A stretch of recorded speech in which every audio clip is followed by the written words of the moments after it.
Yeah. So the difference between education and indoctrination. You see, so that's the topic. So when we are educating someone, we don't give them answers.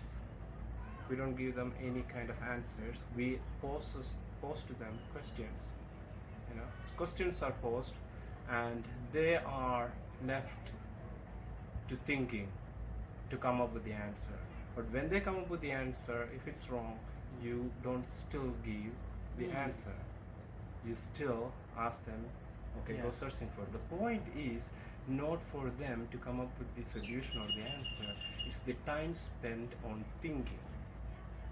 That time spent on thinking about the answer is what is relevant, because that's the difference between knowledge and information. So information is stuff that has been given to you or delivered to you as a final product. So when something is given to you as a final product, then that means there is not much thinking needed to be done on it, because it's already done. The thinking has already been done on it, and the final product thought is presented to you. So why bother thinking at this point, right? So you don't think. So now this thing, it remains information. So transformation can only come from knowledge. So in order for information to become knowledge, you need to think about it. See, so that's why you can only indoctrinate a group of people if it's more than 7 or 10 or 20 or 100 people. Or 100 people is it's impossible, because how are you going to have to ask each individual questions, and they are going to come up with answers, and you are again going to have to ask them questions. But you cannot do that when the 100 people are sitting around or 1,000 people are sitting around listening. Is it? All you can give them is answers and solutions. That doesn't work, because it's a bunch of information. Otherwise, all the information that we have already consumed by this point of life should already have become knowledge and have come to operational level understanding from where we are engaging with the reality. Right? That's not happening. It's not happening because it's not knowledge, it's only a piece of information. It's not embodied understanding, it's simply intellectual understanding. It doesn't come from the within. Exactly. What you need is an operational level understanding of stuff. So in order for you to operate from that place, you need to have operational level understanding why the information is there. So the information has to be knowledge, but it can only be knowledge if enough time thinking is done on it. So there's no time thinking on it, so it's just information. So that's why you need to be, the difference between indoctrinating someone is that right now we have researches that's out that's showing that when you simply have just information consumption is happening with literally no participation from your side, what's happening is that the information even that you retain is less than 10%. And when it is interactive style, where you are asking questions and it's engaging and it's conversational style, kind of learning experience is happening, it's more than 85% of retaining rate is there. That's a baffling amount of difference. So that's why there's so much of this kind of interest for many of these kind of digital products that are just made out or recorded is kind of going away, because the amount of people who even finish the program is alarmingly small rate of people who even finish the program from the beginning to the end, right? So that's what it is. It's not possible to educate hundreds or thousands of people together, because for that you need to ask questions and it has to be interactive. It can only be done one-on-one or in a small group setting where you can engage with each individual one-on-one. And if it's not possible, it's like going to these kind of satsangs and listening to something just one-sided affair just going on for like a it's just not really very generative when it comes to making like a transformational impact on your life, so to speak. What are some questions you would ask? What are some questions I would ask? I don't know. I would prefer they asking questions, and I would be speaking about it. But I would definitely, if it is the preferred way to do it. The thing is, something better than nothing. Of course, I cannot bring all of this information to everyone and one-on-one interact with everyone, because time is a limited thing and it applies to all of us, right? So I'm going to have to make all of this information, all of this knowledge available on a massive scale.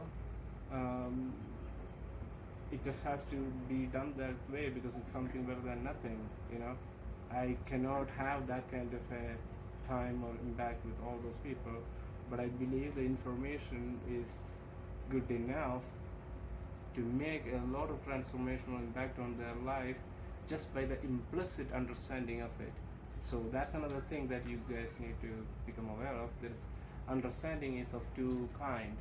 There's implicit understanding and explicit understanding. When you explicitly understand something, you know that stuff. So that's explicit knowledge versus implicit knowledge. Knowledge that you know that you know. So you know that you know that thing. Right? Then there is implicit knowledge. That's you don't know that you know it. So basically that's what makes someone really skilled at what they do, but just because they are really good at what they do doesn't mean they are going to be really good at helping someone become really excellent at that. Very seldom we see great players converting to excellent coaches, for that matter. You will be like baffled, like, oh my god, how is he the coach? Like he has like really poor. But that's not what the acumen. It's not. That's not what it is.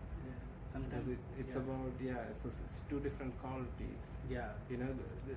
For example, I can share a skill that I know. I can share all of my explicit knowledge that I have around that skill. I can share with you, but I cannot share with you the implicit knowledge I have.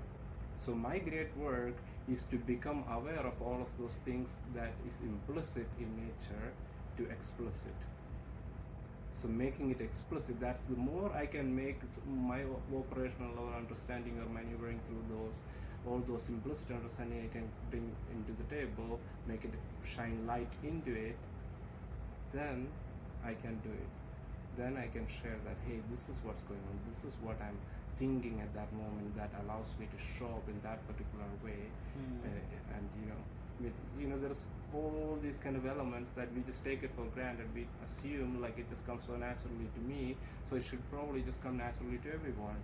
So you just kind of miss it, thinking like, okay, it's not important. It's not. Then you just do that. But I don't know, it's not working for me because there's so many stuff that you implicitly apply to the situation that you don't know about. So that's the thing. So the knowledge that you have is never perfect because knowledge is of two nature. It's implicit and explicit. So you don't know everything. The knowledge that you have is not full because you're not taking into account all the implicit knowledge that went into the thing.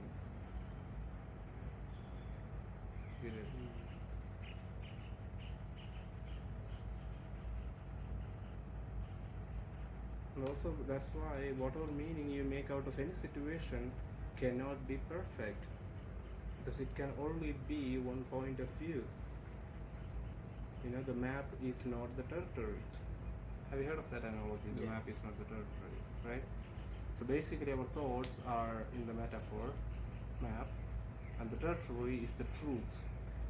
Let's just say the truth or reality, right?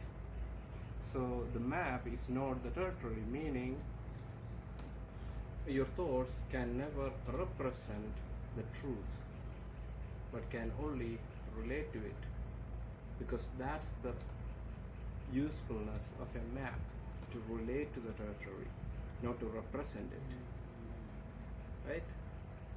So it's about relating, because we human beings, we are relational creatures. We relate to everything, and our relationship with things shape our experience of being with it.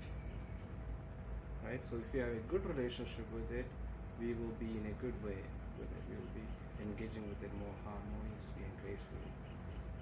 If we have a poor relationship with it, we are going to be showing up in a poor way, not showing up at our best, and generate just poor results out of your engagement with the situation. Because we are always creating results. That's the one thing. It's like I grew up in this little beach town where there's a lot of surfing going on. It's a part of Arabian Sea where there's a lot of clouds. I mean, a lot of there's a lot of waves. Okay, big waves. All right. So the thing is, it's like it's how a surfer approaches the wave. He cannot prepare himself for the 10th wave that he's going to meet. He can only ever prepare himself for the wave that he is just about to meet.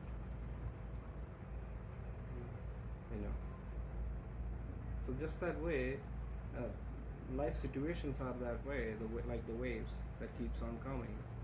So there's one situation after one situation after one situation after one situation. That's what life is, right? Like every day you wake up, one situation after the next situation after the next.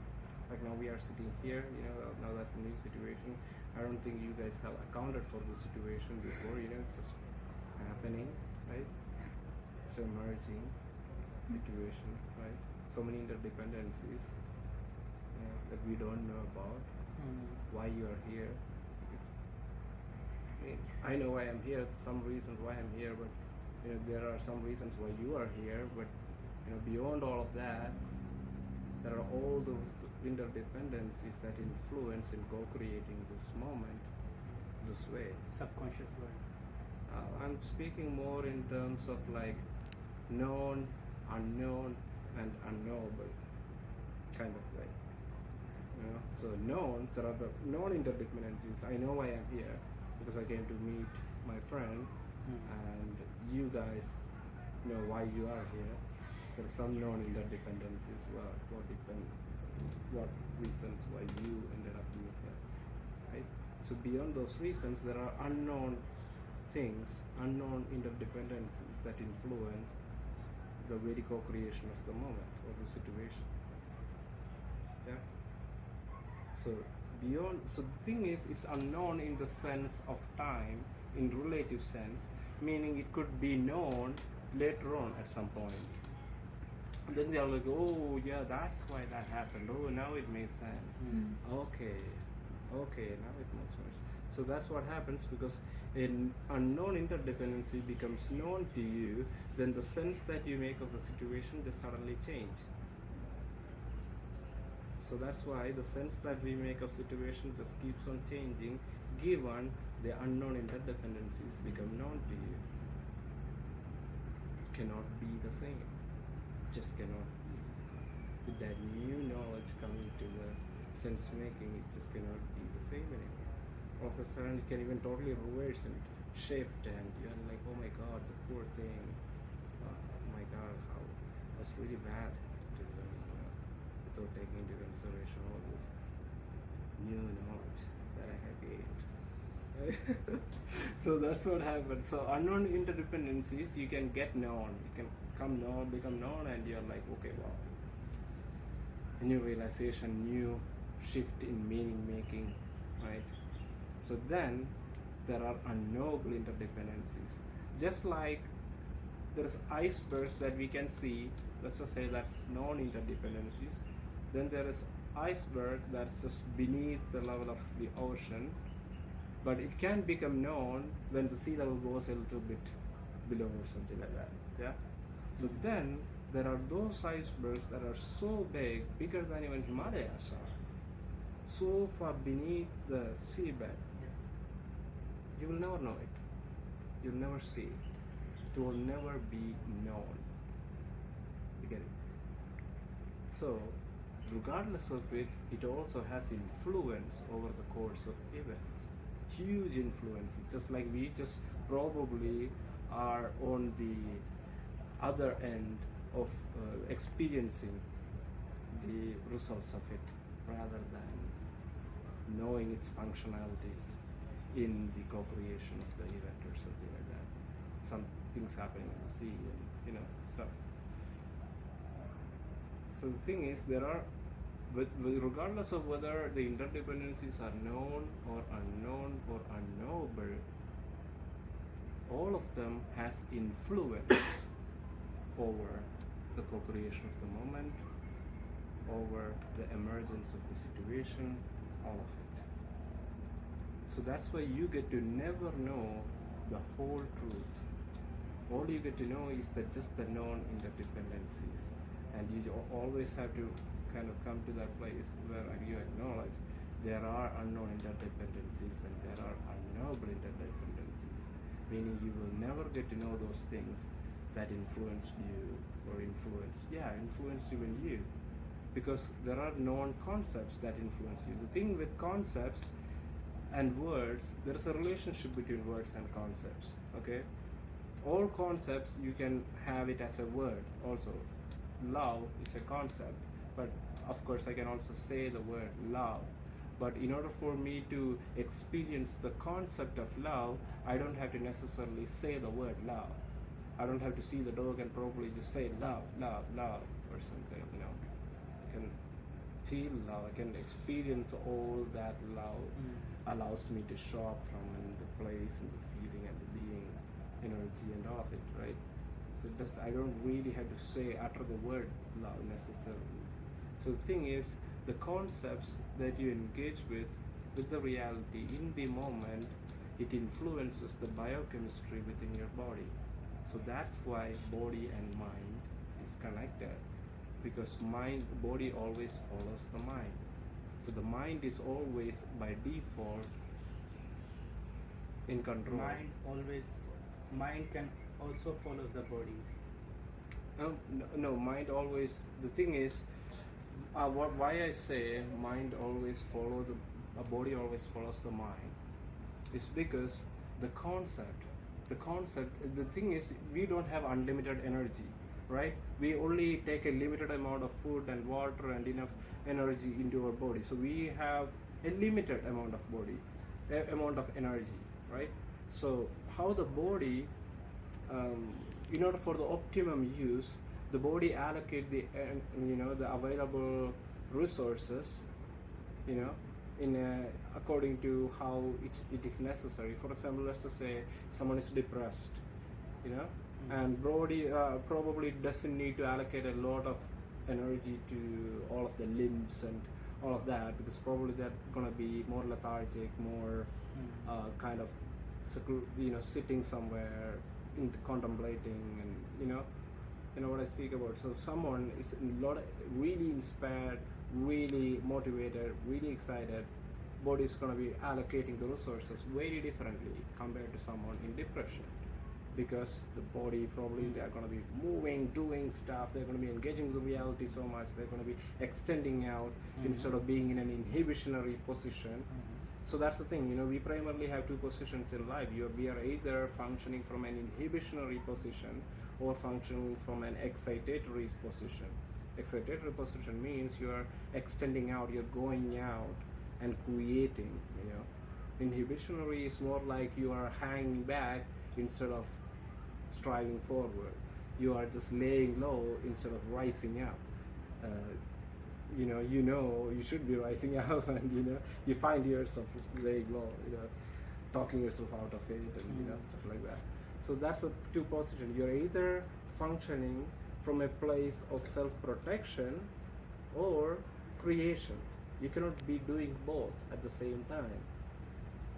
It's like a boxer, either he has to focus on his defense or on his offense, but he cannot be doing both. He cannot be like doing it, half-assing it, like one hand here and one hand there, then he's like letting himself open for stuff. So it's good to be defensive, to be in self-protection, but only when it serves you. But most of the fears that we have has nothing to do with real fear, because fear is a mechanism that is kind of it's evolutionarily built into our system to protect ourselves.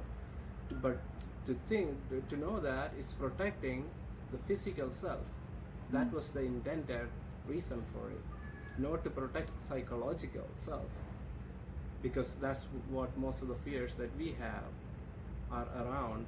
It's more of a sense of a fear surrounding around how people see us, or how people should not see us, or if they see us like that, oh my god, I cannot handle it. If they see it like that, oh my god, it's going to be so terrible.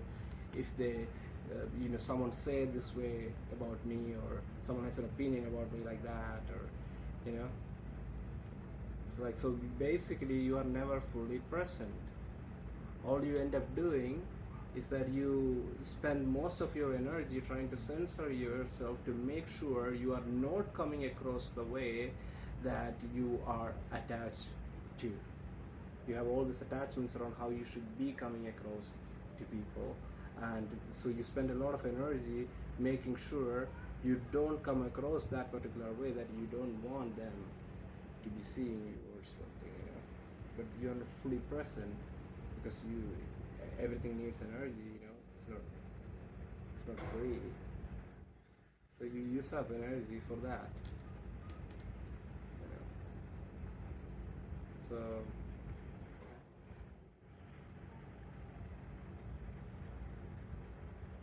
okay, I think that's